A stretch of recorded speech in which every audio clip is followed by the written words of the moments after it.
Hello and welcome to the Bhagavatam. Today we're going to be diving deep into spiritual wisdom. What is that? Because a lot of people present spirituality, but with little to no reference to any of the spiritually realized people. It's like listening to somebody who wants to tell you about money or making money, but who hasn't got any, who's broke. There's not much you can learn from a person like that. If you really want to learn about making money, then you go to someone who is wealthy, who is rich, and who might be able to replicate that process and teach you how to do that. The Bhagavatam is a record of hundreds of such people and their teachings.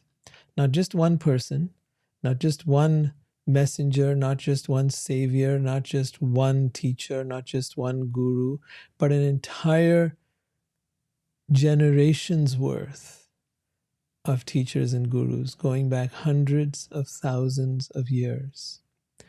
Now, whether that's something within your frame of reference or whether it isn't, here's the main point. The Bhagavatam is trying to tell us that we live in a time when people think knowledge is the epitome of human advancement. This is referred to as Gyan in the Bhagavad. And we think that in today's time, the more a person knows, the smarter, more educated, and more respected they are.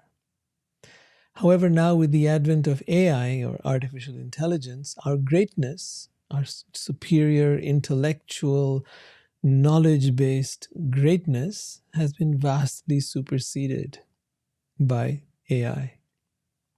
And the same phenomenon occurred with the advent of machines and the industrial age a few hundred years ago. And the same phenomenon again happened when we developed technology with computers and the internet. And through these material sciences, so much that seemed impossible became possible. And in many ways, every time there was a big advancement, we feared that it would replace us, that the machines would ultimately replace us, and that humans would have no function and no purpose. And behind that fear is a great truth. Because in fact, what we've been chasing, knowledge or the making of things or the creating of things, is all very superficial. You see, all of this was possible by the development of the human mind. But that mind eventually has its zenith, its place where it reaches its limit of what it's capable of. And at that point, that's where technology takes over. Machines can do better than we can when it comes to our physical body, when it comes now to our creativity even, and when it comes to our ability to think. And it's natural for us now to start panicking. Will the machines take over? But the real greatness of the human being, is it really in these things or is it somewhere else? Where does the true greatness of the human being lie? That's the question we're going to explore today. If it is not in our physical, creative, financial, or intellectual prowess, then where is it? The Bhagavatam tells us that our endeavors in this world are futile. It tells us that we will all get old, diseased, and die, that everything we've achieved will be lost, that we are under the control of our mind, our senses, and ego, and like slaves we are imprisoned in an illusory world concocted by our mind computer. We don't need another gadget. We are the ultimate gadget, living in the ultimate virtual reality, which is this world. Our technology has only attempted to replicate what is already within us. And what is within us and all around us is far more advanced than any scientist has ever dreamed. The Bhagavatam takes us on a journey of self-realization that leads to the absolute truth, the discovery of the ultimate scientist, the creator of the ultimate technology behind the universe. To discover and experience this is the ultimate goal of human life. Join us on this grand adventure into the ancient wisdom of the Vedas, which were revealed to us through the wisest people that ever lived on this planet.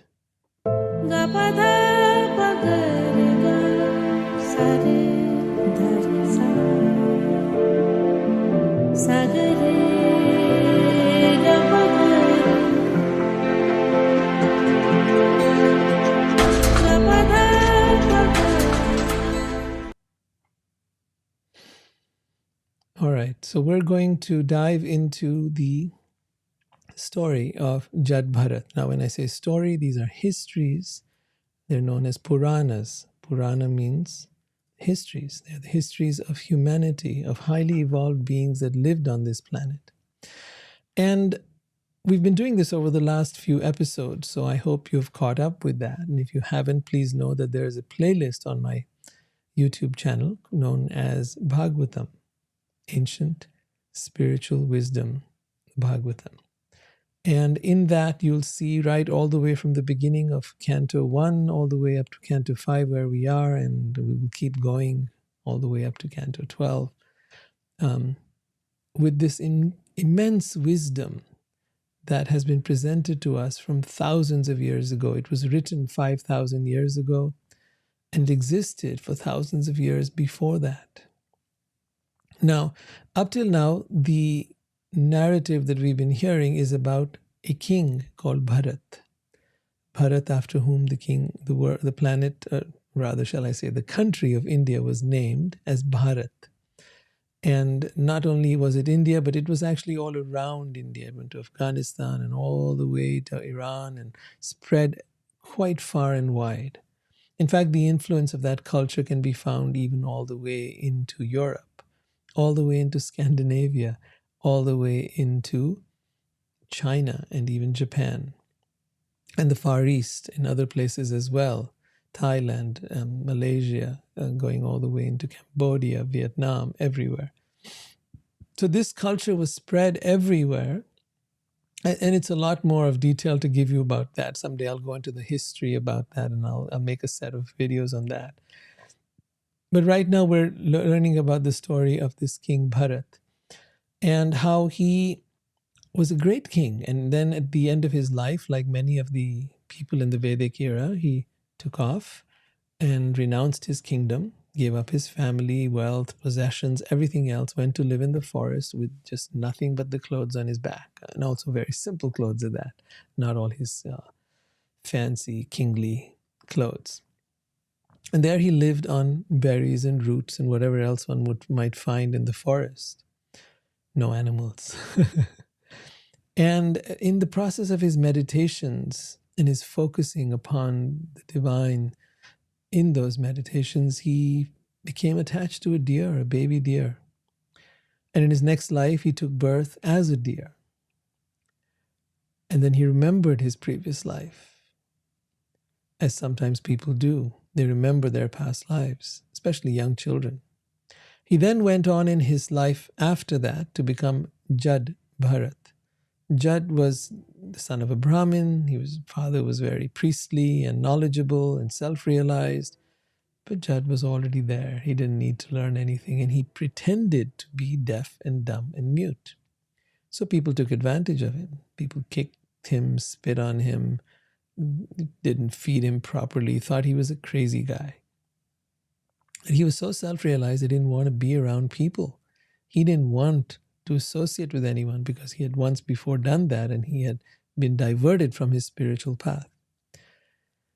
So in our last episode, we learned about how they tried to offer him they thought of offering him as a sacrifice unto Kali, and how those people who tried to do that were killed in the process by the goddess. Someone else came along, King Rahugana, and he insisted on this Jad Bharat, I'm just going to call him Jad for short, that he carry the king's palanquin. And Jad kept looking at the ants on the road because he didn't want to walk on them, and he ended up stopping and skipping and jumping and leaning this way and that way, and the king got extremely upset and yelled at him and abused him. And then Jad began to talk to him. For the first time, he actually spoke.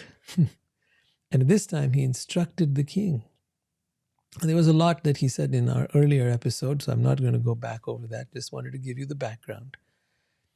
And we're going to continue with the teachings of Jad Bharat. So Jad Bharat addressed King Rahugana. He said, "You are trying to speak like a very experienced man, although you are not at all experienced." I think this is a crazy guy, right? Who's dirty, filthy, hasn't bathed in ages, doesn't take care of himself, acts like he's homeless, and so on. And here's the king. And the king is threatening him. But he says to him, "You speak like a very experienced man, although you are not at all experienced. An experienced person who knows the absolute truth does not speak the way you are speaking about the relationship between a master and a servant, or about material pains and pleasures. These are simply external activities." So he's saying that all of these things the king is talking about are external. External to what? External to the soul. The self-realized person is situated, connected with, and always in touch with their soul. They live from that place. They do not live from their mind. They do not live from their ego, and they do not live from their body. They do not live to pamper these things or indulge these things, nor do they obey the commands of their body or their mind or their ego. They are completely detached from that and are situated in the soul. And that's what he means when he says, these are all external activities you are talking about. He goes on to explain, a dream becomes automatically known to a person as false and immaterial. And similarly, one eventually realizes that material happiness in this life or the next, on this planet or a higher planet, is insignificant. Listen very carefully to what he's saying. He's saying material happiness is insignificant. What do we live for? We live for material happiness. We want to be happy, right? If you talk about your kids, you say, I just want my kids to be happy. If you talk about, if someone asks you your purpose in life, say, well, to be happy. To be happy itself tells you that you are in a lie. You cannot be happy. You see, being happy in the way we speak of it is an action. It's a verb. It's a doing. It's something you will do to be happy. And most people think that it means, oh, well, if I go on a vacation, if I go to a nice restaurant, if I find a lovely partner, if I can have some wonderful object of my desire, a car, a necklace, a ring, whatever else it might be. If I can have this fancy object designer thing, a big, beautiful house, then I will be happy. So it's conditional. If then. But true happiness is not conditional. True happiness is not dependent on anything, on any activity, on any situation, or any person. True happiness is actually internal. Happiness is not something that you get or acquire or achieve. Happiness is something that you are. Try and let this land in you. Your soul is by nature happy, just as water is by nature wet, just as fire is by nature hot. It is the dharma, the quality of a soul to be that it is happy. You cannot make yourself happy. Any attempt to make yourself happy can and will fail. You think about it. Whenever you've been happy, like whether it was something new you bought or something you achieved, then you had to go out for something else after that. That thing became old after a little while.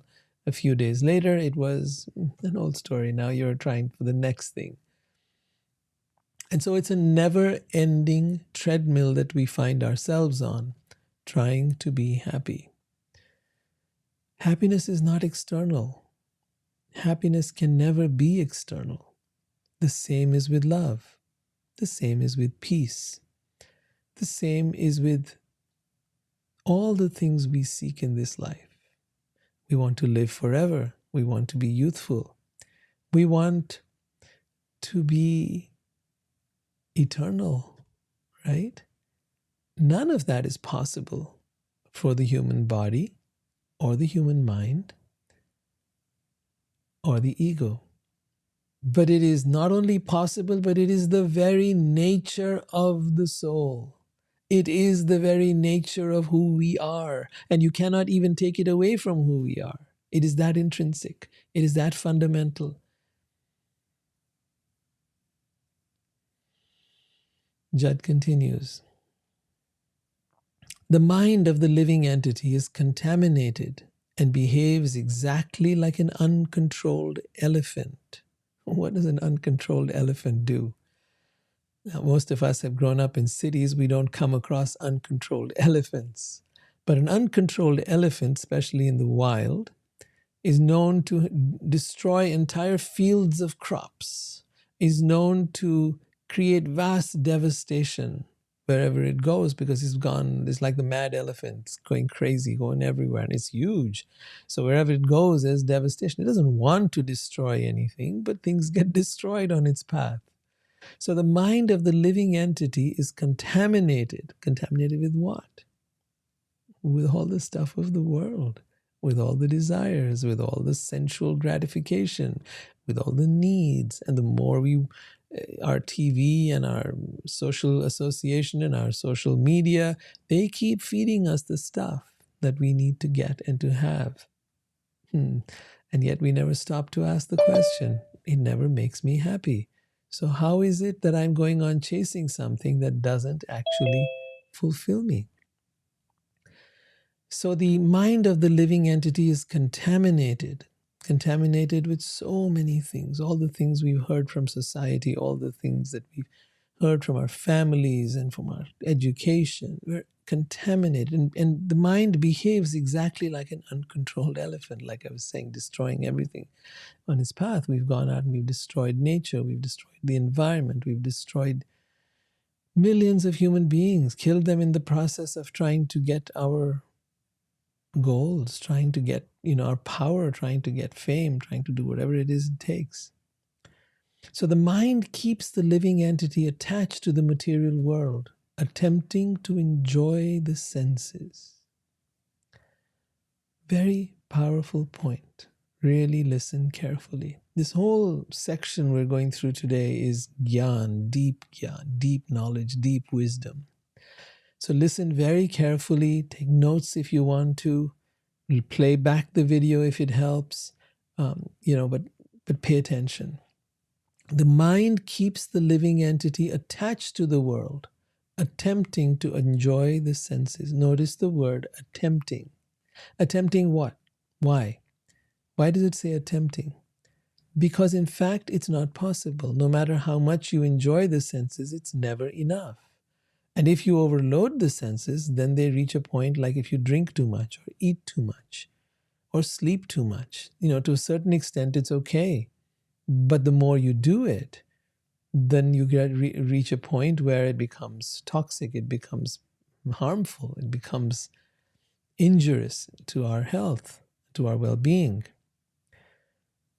The materialistic mind covering the living entity's soul carries it to different types of bodies amongst demigods, human beings, animals, and birds. This is called material existence. So it is the mind and all the desires that we have in there, and all the things we did and all the things we didn't do, all the ways in which we lived and harmed each others and hurt each other and so on, and all of this stuff, the mind and the karma that we accumulated, that then goes with us when we die. So what is it that goes with us when we die? It's not that God is sitting there keeping track of every single person and what they did and didn't do in some big giant book. That's ridiculous. God would go crazy. 8 billion people on the planet, so many more living creatures, animals, birds, and so on and so forth. Then what to say of other planets and all the creatures and beings that live out there? You think God's sitting around taking note of all of that? Or that there are even other beings whose job it is? No. Come on, give me a break. It's automated. The whole process has been automated. You think we're the only ones that know how to automate things? No, this was done millions of years ago. So what is automated? Our karmic imprint is automated. Where is it automated? Within our mind. There is our conscious mind, our unconscious mind, all of that. Within that. So it doesn't mean it's just the physics. We're not talking about just the brain here. The mind is much bigger than the brain. The mind is attached to the brain. The brain is the hardware. The mind is the software. That mind lives in the cloud. That is the field of consciousness. It is part of that. That's in modern day terms in technology, you'd call that the cloud, right? So this is the real cloud. This is the ultimate cloud. And that information now, just as when you change one phone and buy another, and the information from the cloud now gets downloaded onto your new phone, in the same way when we change bodies and we go from one body to another, the mind which was storing every single thing you did, every single action, every single word, every single karmic imprint, every single thing you saw and heard and took into yourself is now taken and brought into the next body. However, you're not conscious of it. You start as if you know nothing. You begin from scratch. But the imprint is there. The imprint is there. That's why all of us are different. That's why all of us look at the world differently. That's why if some person is, let's say, an atheist and you want to try to make them into spiritual, they're not going to go there. Or someone is spiritual and you want to make them religious, they're not going to go there. Someone's a Christian and you want to make them a Muslim, most likely they won't go there.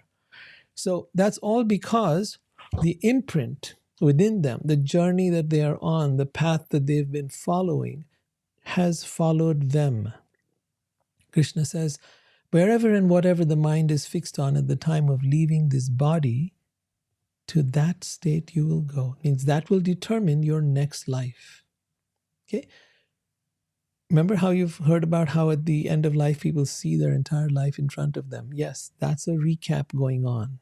That recap is just sort of imprinting everything that is required to be taken with you to your next life. It's sort of like running the hard disk in fast forward. Now, due to the mind, the living entity suffers or enjoys material distress and happiness. Think about this. Due to the mind, the living entity suffers or enjoys material distress and happiness. Actually, if you think about it, every bit of distress, every bit of pain, every bit of suffering comes from the mind. If you look at what is done to a person under anesthesia, is they cause the pathways between that link the body to the mind to be, in a way, muted, right? So that even if you now cut the body for an operation, the doctor does that, you won't feel anything. Dentist might do that when you're having your teeth done. In much the same way, when you're able to understand the distresses of the mind, and as a psychologist, you know that all of those distresses are arising from the mind. It's the way that we interpret our reality. It's the way we construct it within our mind. The way we look at things determines whether they're going to make us happy or they're going to make us unhappy.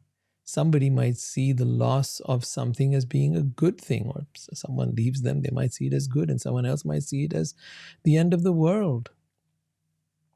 It's all in our head. When you change the way you look at things, the things you look at change. Right? That was Wayne Dyer. And what he's trying to say there is that the way you're looking is determining your reality. There is no actual reality. It is just that you're looking at it a certain way. What does that mean, looking at it a certain way? It means you have a certain idea of how things should be and how they shouldn't be. And when things fit within your idea of how things should be, you call that happiness. When you get the things you want, you call that happiness. When you don't get the things you want, you call that unhappiness. When things don't go the way you think they should, you call that unhappiness. But it's all here. We made it up. We can change what we made up. And as soon as you change what you made up, you change your reality, you change your experience, you change your life. Jad Bharat continues, the illusion mind thus creates good and bad karma, and the soul becomes conditioned. The same mind, when it becomes unattached to material enjoyment, becomes the cause of liberation. So when you can watch what's happening without being attached to it, without having any idea of how things should or should not be, when you have no attachment to good or bad, right or wrong, this is called non-duality. Duality is that you separate the world into positive and negative, like, don't like, agree, disagree, good, bad, etc. But when you become unattached, you'd go out of the duality of this mind, the mind-created world. When you step away from that, when you accept things are the way they are and need not be any other way than they are, that includes life and death, that includes job or no job, that includes partner or no partner, that includes money or no money.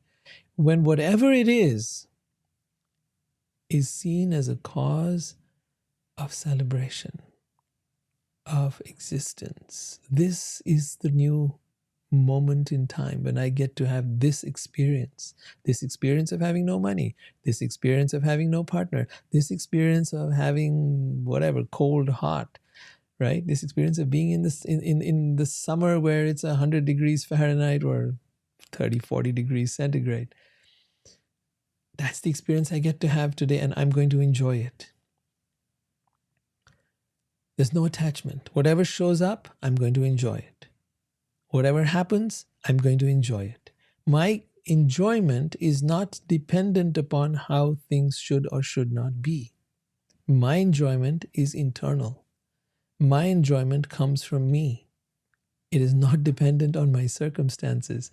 It is not dependent on the environment. It is not dependent upon people. My happiness is independent of all of that. You might say, oh, this is impossible. This is difficult. No, it's not. I absolutely challenge you. I've challenged myself, and I've seen it works.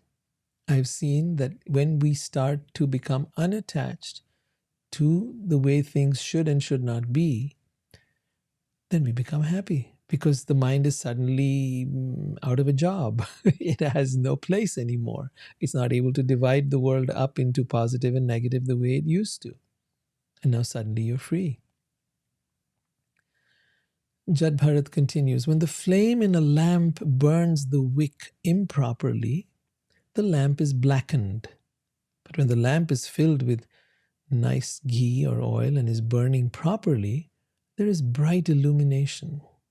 Similarly, when the mind is absorbed in material sense gratification, it causes suffering. And when detached from material sense gratification, it brings about the original brightness of Krishna consciousness or God consciousness. In other words, something emerges from within you, the true joy of who you are. The true joy of the soul emerges from within you when you no longer try to control reality or the world as it is unfolding in front of you. So understand this, that our attempt to enjoy our senses is the cause of suffering. And when we step away from trying to enjoy our senses and we enjoy whatever shows up, we are now free. He says, the mind interacts with the 5 knowledge-acquiring senses. You'll come across this term again in the Vedas. The 5 knowledge-acquiring senses are sound, touch, sight, taste, and smell, or hearing, touching, seeing, tasting, and smell. And the 5 working senses, which are the hands, legs, mouth, genitals, and rectum. So beyond these 10 is the false ego, by which one thinks, this is my body, this is my society, this is my family, this is my nation, and so forth. So the idea is we need to get past all of these layers,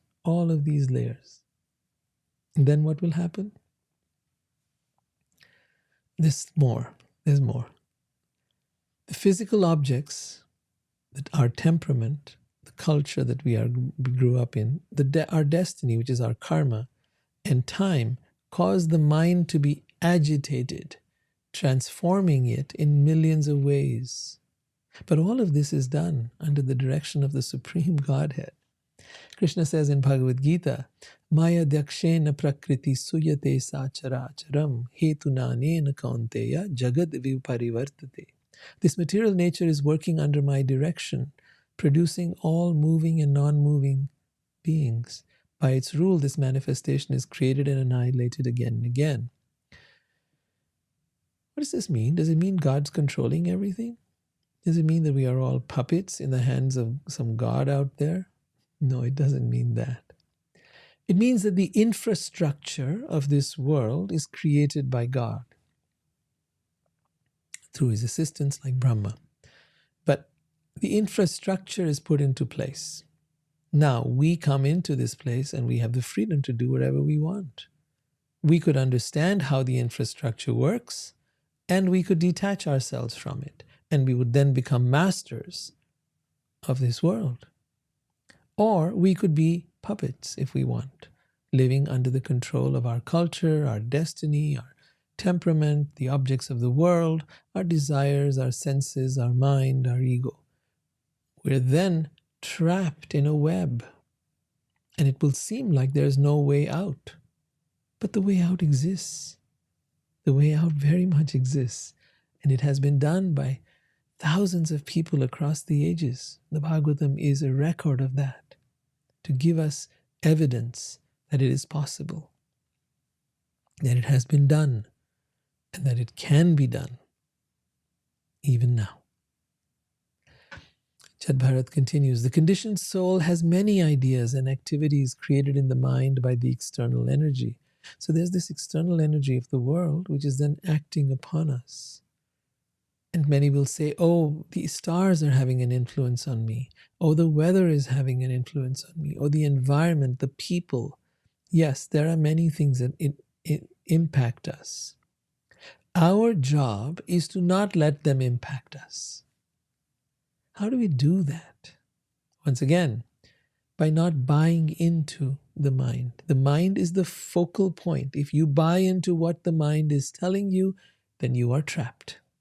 If you pander to it, if you indulge it, if you follow it, and by mind I mean the senses, I mean the ego, I mean all the stuff that is around it. If you allow it to control you, the environment or the inner state, then you are your own self-made prisoner.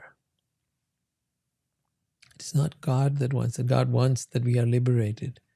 Krishna wants us to become free, and that is why all these teachings exist. So it says the conditioned soul has many ideas and activities created in the mind by the external energy. And so even those ideas and activities we need to let go of. They have been existing from time immemorial, meaning from lifetime to lifetime we've been pursuing these ideas and activities. Sometimes they are manifest in the waking state and in the dream state, but during deep sleep and trance they disappear. Deep sleep would be a REM sleep, for example, or trance, when you're in meditative trance.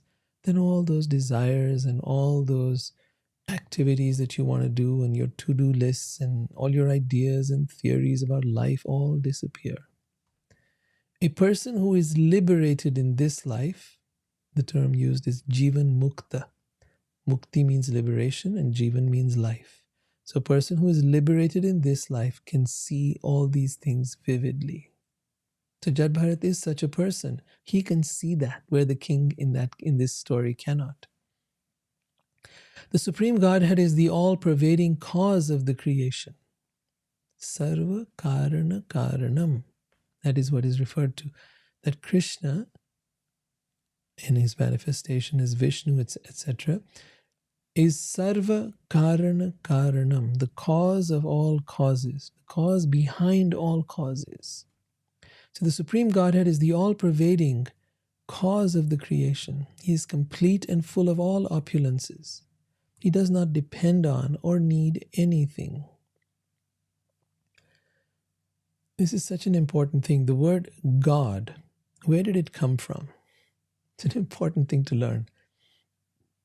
Apparently, it came from the word gut, which came from Dutch, and gut came from gutam, German. German has a very strong link to Sanskrit. They picked up the word hutam, which was the smoke that would come out from the offerings that were made to God. That smoke was referred to as hutam. So actually, that's what the word God means. Really, that smoke which is the offering to God. But the real word for God, that which is the source of all creation, is Bhagavan. Bhagavan. Like bhaga comes like from one of the words derived from there is bhagya.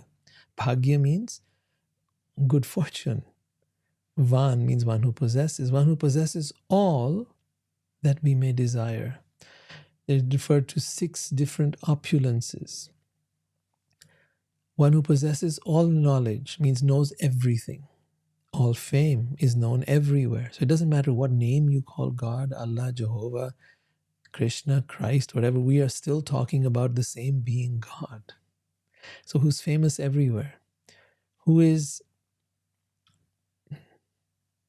all knowledge, all fame, all beauty, is the source of all beauty. All the beauty you see in the world, from the flowers to the trees, to the clouds, to the mountains, is all an expression of the beauty of God, including the human body and the animals. So all knowledge, all fame, all beauty, all wealth, everything is owned by God. Everything, down to our bodies, down to everything we possess, is still owned by God. It was here before we came, at least the raw materials were, and it will be here after we leave. So all knowledge, all fame, all beauty, all wealth, all strength, and all detachment or renunciation. Having everything, being the source of everything, God is completely detached from it all. So that is the meaning of Bhagavan. That is the true meaning of that source. That is the source of everything. And the Bhagavatam says, Krishnastu Bhagavan Swayam. The Krishna, you are God himself, Bhagavan himself, not really God. I use that term just because it's what's commonly used, but it's not the real meaning. So it says here, he is perceived by hearing and direct perception. So hearing about him like we're doing now, and direct perception where you can actually have a direct experience of him. He is self-effulgent and does not experience birth, death, old age, or disease. He is the controller of all the devas or demigods. People say there are millions of gods in Hinduism. There aren't. Hinduism is, yes, pantheistic. It is also polytheistic. It is also monotheistic. It is all of the above. But ultimately, there is one supreme being.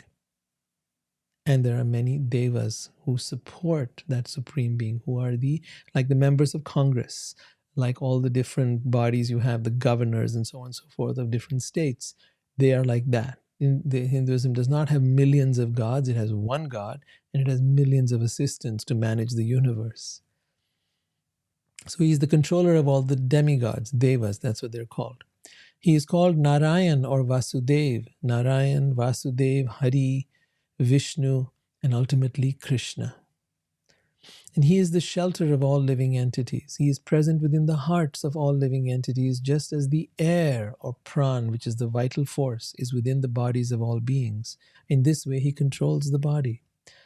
Meaning he is the cause of why your heart beats. He is the cause of why your lungs breathe and continue to do so for as long as you live, 50, 60, 80 years. Show me a battery that can do that. Show me a car that can work like that. Show me a machine that operates like that. Nothing operates the way this human body and mind operate.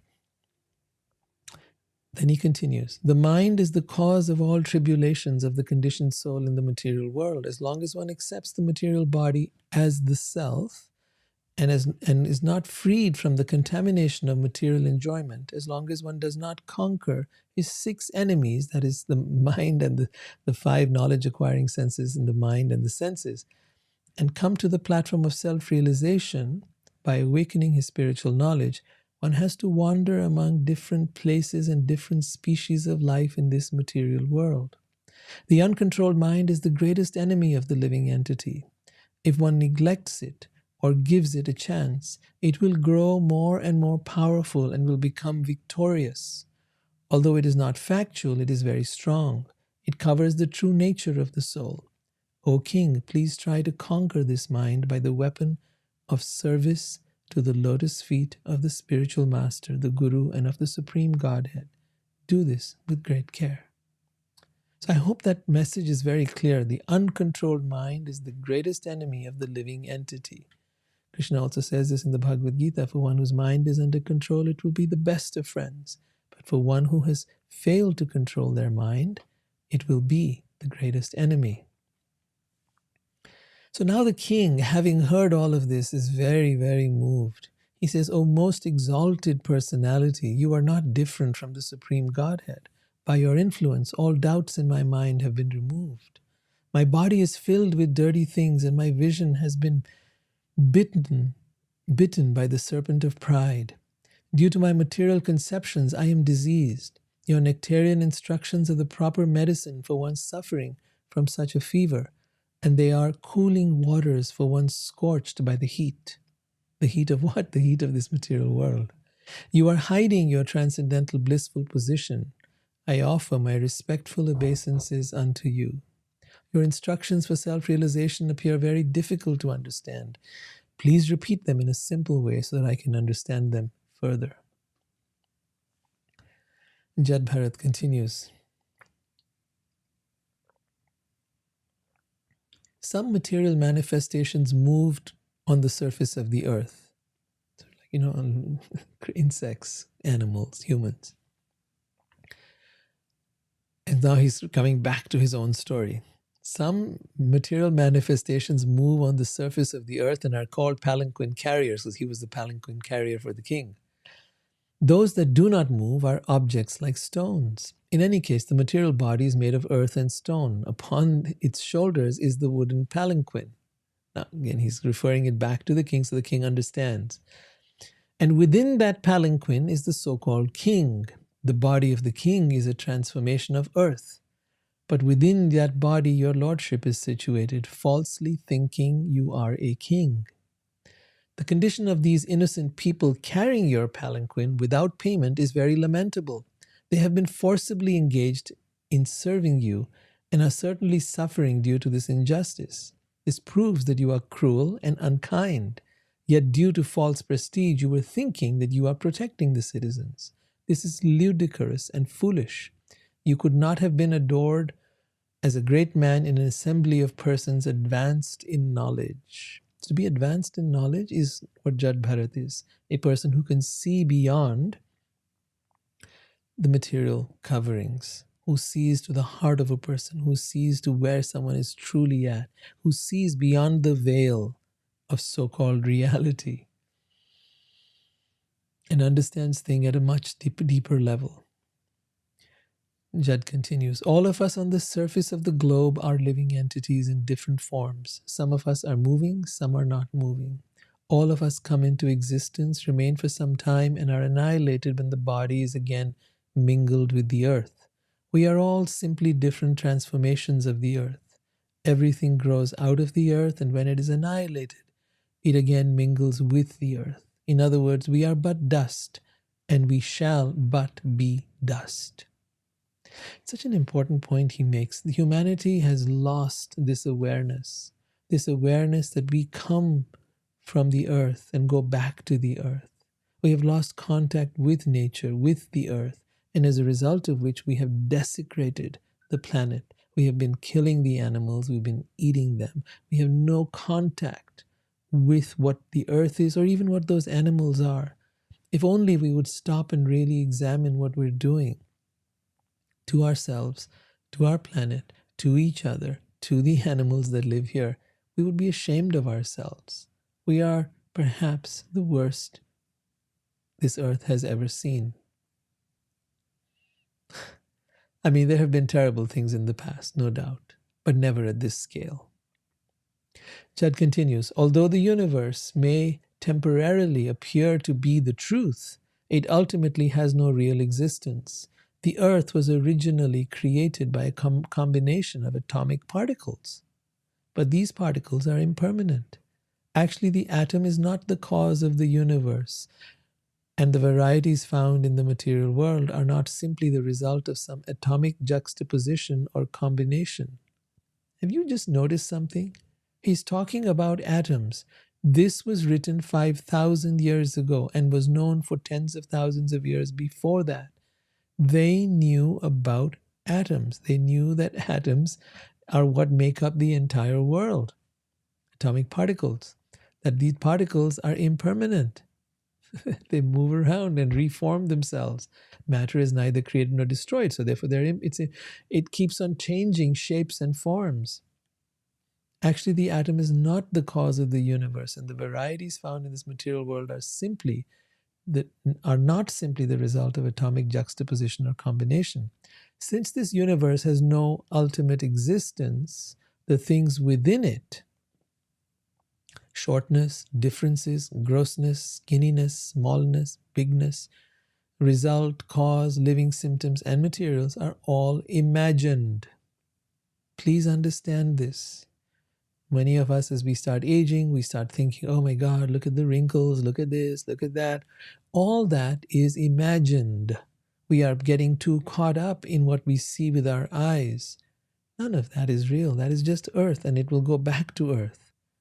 What is real is the soul. The soul never ages. And that's why many of us, even as we age, we feel, I don't know, I just feel like I'm still a young kid, or I still feel like I'm a teenager. I still feel like I'm in my 20s. Because the soul never ages. That's why we feel that way. Our bodies seem to show something else, but that's the body, and that's not who I am. He continues, these are all pots made of the same substance, earth, but they are named differently. Meaning you, me, all of us, we're like pots made of the same substance, earth, but they are named differently. The differences are characterized by the substance, nature, and predisposition, time, and activity. You should know that all these are simply mechanical manifestations created by material nature. What then is the ultimate truth, he asks? The answer is the ultimate truth is devoid of the contamination of material qualities. In other words, you have to look past all of this. You have to get past the circumstances, the situations, the physical reality as you're noticing it. And it's not enough to just come to the physical, from the physical to the mental, or the mental to the energetic. Go even beyond that. The ultimate truth gives us liberation. It is the one without a second, all-pervading and beyond imagination.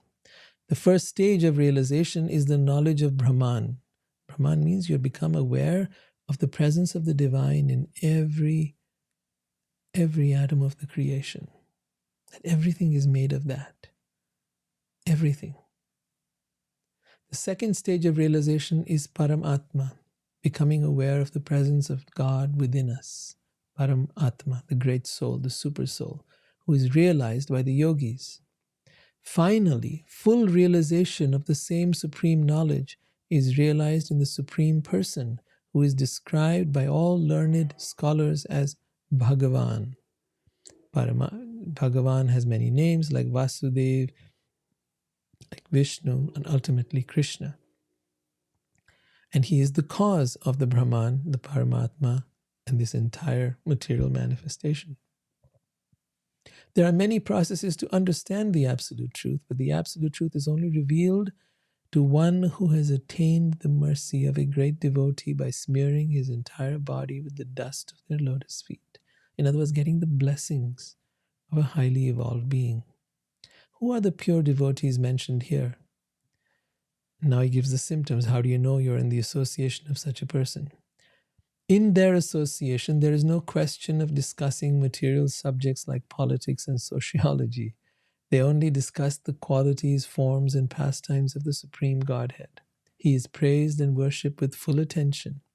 In their association, even a person who wants to merge into the oneness of the absolute truth abandons this idea and gradually becomes attached to that divine loving service of Vasudev, Bhagavan.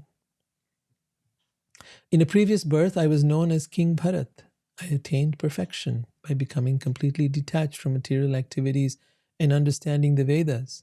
I was fully engaged in the service of the divine, but due to my misfortune, I became very affectionate to a small deer, so much so that I neglected my spiritual duties. Due to my deep affection for the deer, in my next life, I had to accept the body of a deer. My dear king, due to my past sincere service to God, I could remember everything of my past life, even while in the body of a deer. Because I am aware of the fall down in my past life, I always keep myself separate from the association of ordinary men. Being afraid of bad materialistic association, I wander alone unnoticed by others. Simply by associating with exalted devotees, anyone can attain perfection of knowledge, and with the sword of knowledge cut to pieces the illusory associations within this material world. Through the association of devotees, one can engage in the service of God by hearing and chanting. Thus, one can revive his dormant God consciousness and return home back to Godhead, even in this life. So, I think there's a really important takeaway here, and that is that all of us need to be in each other's association.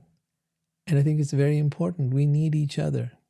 It's very important that we value that association, that we spend time learning from each other. Because as we're on this path, no one is greater or smaller. We are all here sharing our experiences, inspiring each other, encouraging each other to come closer and closer to the divine, to God, coming back to home, our eternal abode. All right, with that, we'll stop. And I'd like to hear what you guys have been writing and thinking and saying. Let's switch over.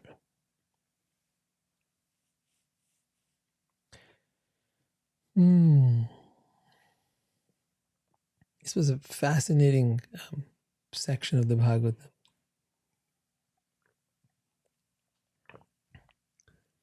I don't know what you feel about it. Is it too much? Is it too little?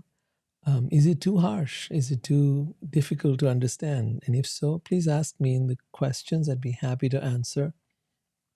Or in the chat if you're here live. Please ask me in the comments. I'd be very glad to further this discussion with you. All right.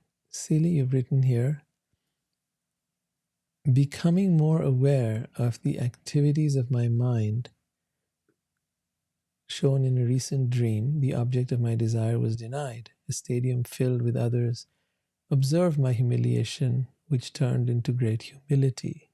Oh, I'd love to know more about that. How did humiliation turn to humility? And eventually realized that which I deeply desired to fulfill my happiness is not to be.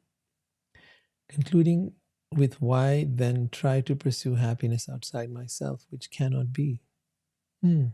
Exactly, you arrived at the same conclusion that Jad Bharat was talking about here, and that the Bhagavatam has been repeatedly trying to bring to us, is that no matter how hard you try, there is no ultimate situation that is going to bring you happiness. I'm not saying you shouldn't do things in this world. I'm not saying that there isn't some happiness to be found here. Sure, there is. But always remember that just as there is sunshine, and after sunshine there is night, so day and night, just as there is summer and there is winter, so too does life go between happiness and unhappiness. There is never a time when you are just constantly happy for all time, nor will you constantly be unhappy always. Nothing in this world is forever. Nothing lasts. And as long as you're clear about that, you're going to be all right. The important thing to know is this, that do not waste your life over trivial sources of happiness from this world. By all means, enjoy the world. It's not that we need to not enjoy the world, but don't seek your happiness from here. I don't know if that distinction makes any sense to you, that enjoy the world, but don't try to make it your source of happiness. Okay, let me give you an example. You go to a movie, you enjoy the movie, but the movie is not your life.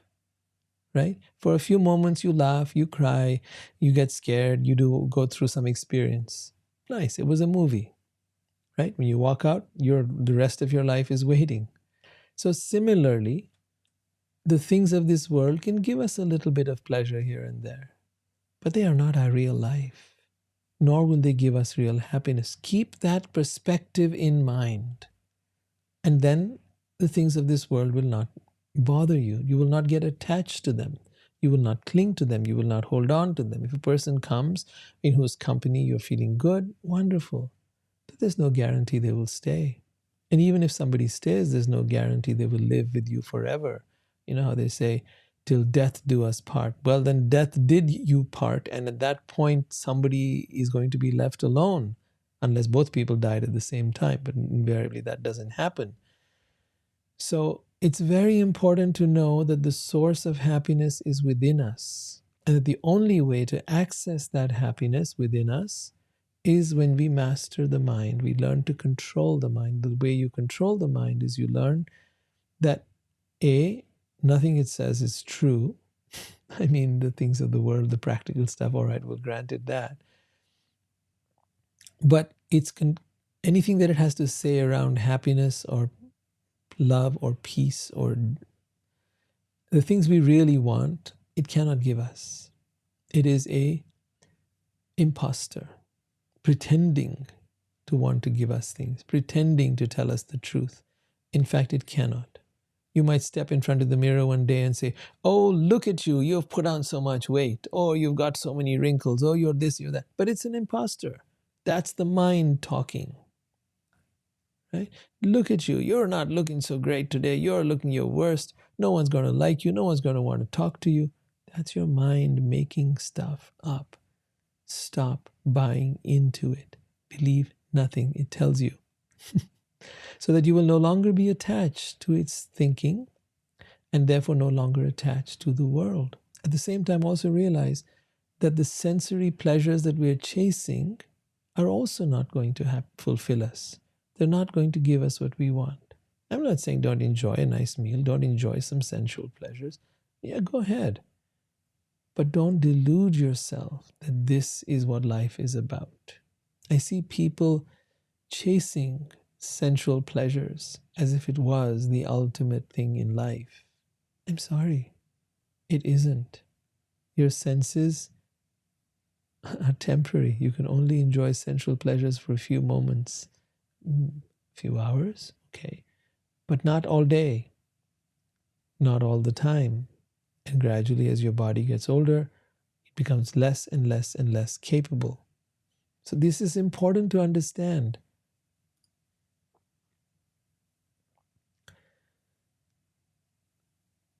Seeley says, these episodes are stirring my spirit to explore life in many different ways. Yeah. But the real exploration, Seeley, and all of you who are listening, is to go beyond that exploration and begin the inner exploration. Now, through this inner exploration, then begin to perceive the world. And you'll see a different world altogether. You'll feel a different reality, because the spiritual reality and the material reality sit side by side. Right here, right now. Hidden behind all of matter, hidden behind this body, is the divine presence. Within every atom of the creation, within us, within each other, is that divine presence. Learn to go past that which you see, hear, touch, feel. Learn to go past that which you think and believe and all of that. Learn to go past it and try to touch that divine spark everywhere. I once came up with a little acronym. Ego, and this is a made-up thing, okay? So ego is to edge God out. And the opposite, if you flip the letters around, that is O-G-E, is to observe God everywhere. So if you like that, take it. It's yours. But yeah, consider that. That is our challenge. And to do that, you have to learn to live from the heart, to learn to live with humility, to learn to live from a place of soul. So thank you all for being here. Thank you for your wonderful presence. Thank you for your support. Thank you for all your love. I look forward to seeing you next week. Hare Krishna. Jai Shri Krishna.